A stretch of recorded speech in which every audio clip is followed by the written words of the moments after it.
For this recipe, you'd need salted block butter, brown sugar, double cream, and some flavoring. And of course, the Oatcakes Magic Spatula. Pot's on the burner.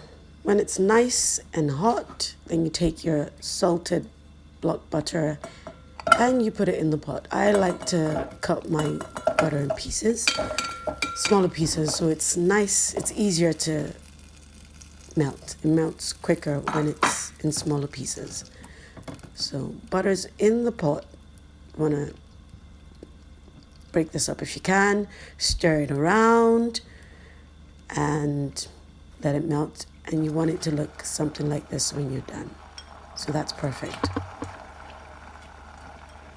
Then you add in your brown sugar. So this could be muscovado sugar, brown sugar. So the molasses in the brown sugar gives it a nice, rich taste. You definitely don't want to use caster sugar, white sugar, or demerara sugar for this.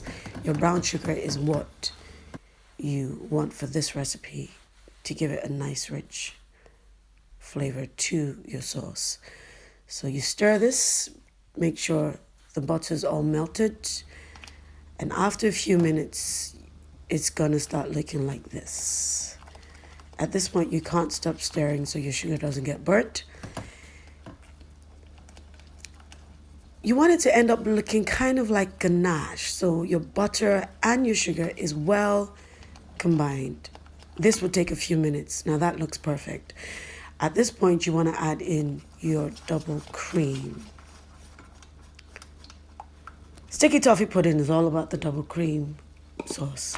So you put in your double cream. I'm going to put the measurements for this recipe under this video so you can know what measurements to use for the ingredients. When you put your double cream into the pot, you have to keep stirring. You can't stop stirring at this point because all the stirring is so that the sauce doesn't get burnt. Because with sugar, it's so easy to get these quite burnt. So you want to keep stirring, and that's our last pot added in. This seems like a really stirry recipe. So I've slightly reduced the heat because I could hear that sound of just shh and burn. So stir it until it's well combined.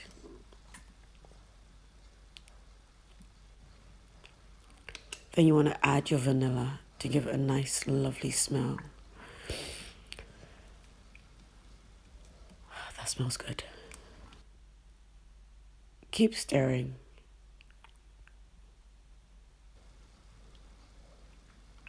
At this point, I will increase the heat so it can heat and bubble over. But of course, again, you can't stop stirring.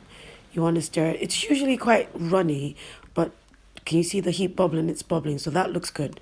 Even though it seems a bit runny, that's fine. Sticky toffee sauce then tends to thicken once it's cooled down.